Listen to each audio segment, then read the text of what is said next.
Hey guys, welcome to your first fitness test. And the reason why we're doing this is because measuring your fitness level at the beginning of the program sets your individual baseline and standard for where you are physically.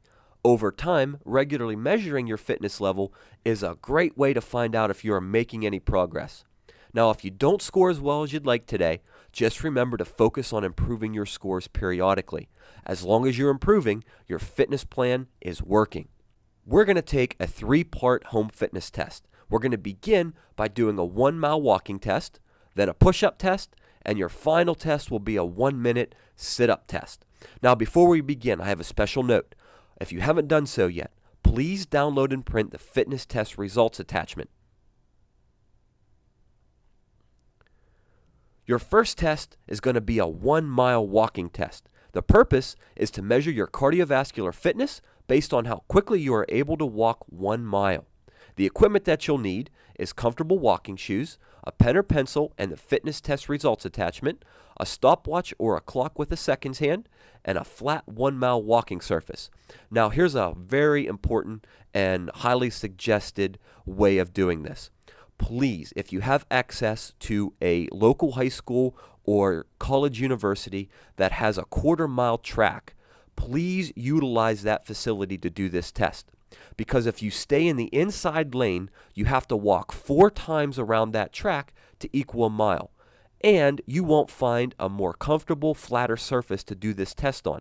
It's perfect. Now, if you don't have access to a 1/4-mile track, then I would highly suggest that you get in your car and use your car's odometer to map out a 1-mile course and go ahead and walk that for this test. But if you have access to a track, please use the inside lane and walk 4 times around it if you have access to something like that. Now, how are you going to do this? Again, do it on a track or road. Please don't do this test on a treadmill because you're going to get inaccurate results. It should be done outside under your own power on either a track or road surface. Before you begin, please warm up by walking slowly for 3 to 5 minutes. When you're ready to begin, start the clock and begin walking as fast as you can while maintaining a steady pace. If you have the urge to need to slow down or speed up, please do so as you wish. Stop your watch and check your time at the end of the mile and record to the nearest second. Record your time on the fitness test results attachment. Keep walking for a few minutes to cool down before you come to a complete stop.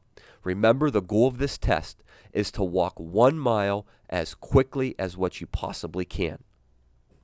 The next test that you're going to complete is the push-up test.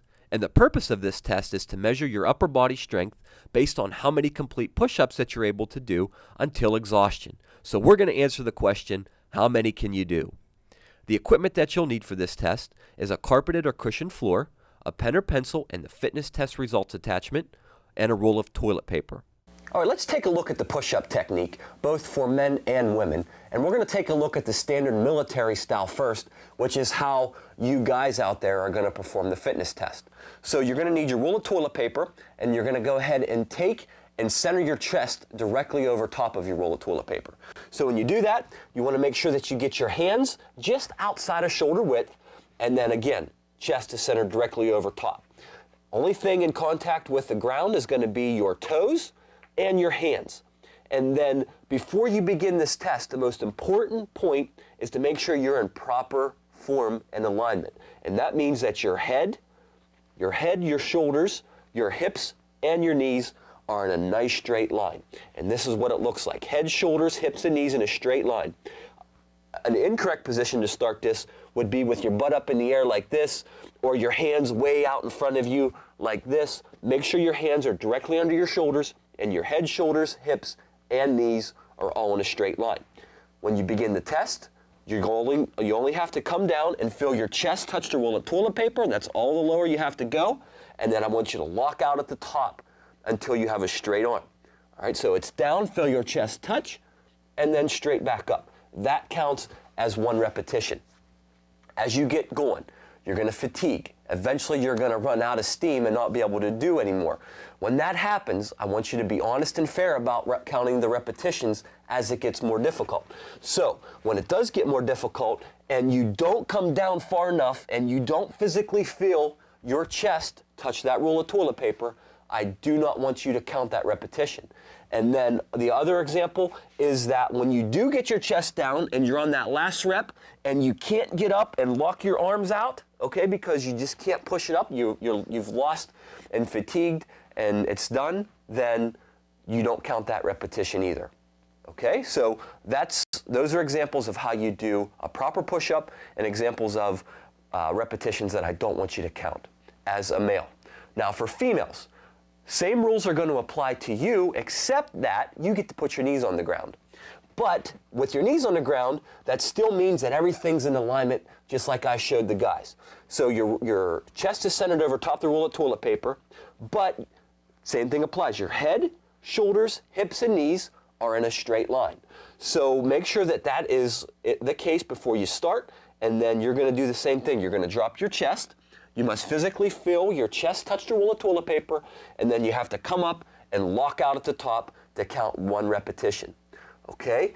Don't let yourself start with your butt up in the air like this, and you take your chest down like that. It's a very common, incorrect way of doing a push-up. Make sure you keep your butt down, okay? Your butt, everything's straight line, okay? Head, shoulders, hips, and knees should be in a straight, perfect alignment as you take your chest down and then push it all the way back up. And then once again, same thing that I just told the guys, I need you to physically feel your chest touch the roll of toilet paper to count 1 rep, and then I also need you to come up and lock out to count 1 rep. If your chest fails to touch the roll of toilet paper, you can't count the rep, or if on that last rep you can't lock your arms out and your arms give out and you collapse over top of that, when you're done, you can't count that repetition either.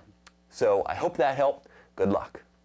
The final test that you're going to complete is the sit-up test. The purpose is to measure your core strength and endurance based on how many complete sit-ups that you're able to do in 1 minute. The equipment that you'll need is a carpeted or cushioned floor, a pen or pencil and the fitness test results attachment, and a stopwatch or a clock with a seconds hand. Okay, I'm going to demonstrate now how you do a proper sit-up for your fitness test. So to begin with, you want to lie down, you want to keep your feet flat, back flat on the ground as well, and the most important point to start with is to make sure that your legs are in proper position. So remember, you want to have a 90-degree angle in your knee joint.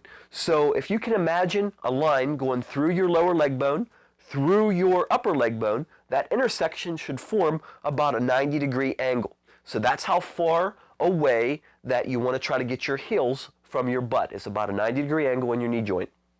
So you're going to begin this test by taking the palms of your hands and placing them on your thighs. And you want to lay back completely, all right, shoulders and head on the ground to start the test. And whenever it's time to begin, whether or not you use the website or whether or not you have somebody timing or you do it yourself, on go, you want to keep your hands in contact with your thighs the entire time. And you're going to slide your fingers all the way up until you touch the top of your knees, and then you're going to come back down, keeping your hands in direct contact with your thighs the whole time. So your hands are touching your thighs throughout the entire repetition, throughout the entire minute. All right, so that's your key. That's a repetition. Coming up, touch the top of your knees, return back down. And you need to come back down until you feel your shoulder blades touch the carpet. So if you're not coming down all the way and you're kind of cheating and you're only sliding your fingertips a couple inches below your knee and you're not letting your shoulder blades come back and touch the carpet, that's not a full repetition, and I don't want you to count those reps.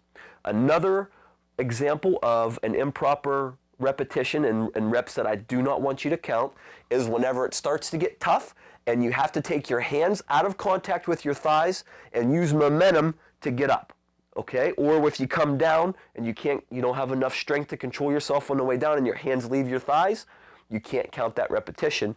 And the final way that is not a good repetition is whenever you don't come up all the way to the top.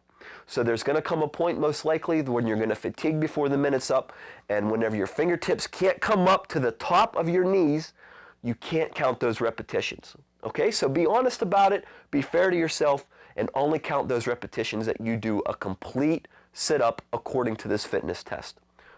After you've completed each test, come back into your calendar to record your scores. You can even go to your progress page to see how you did overall.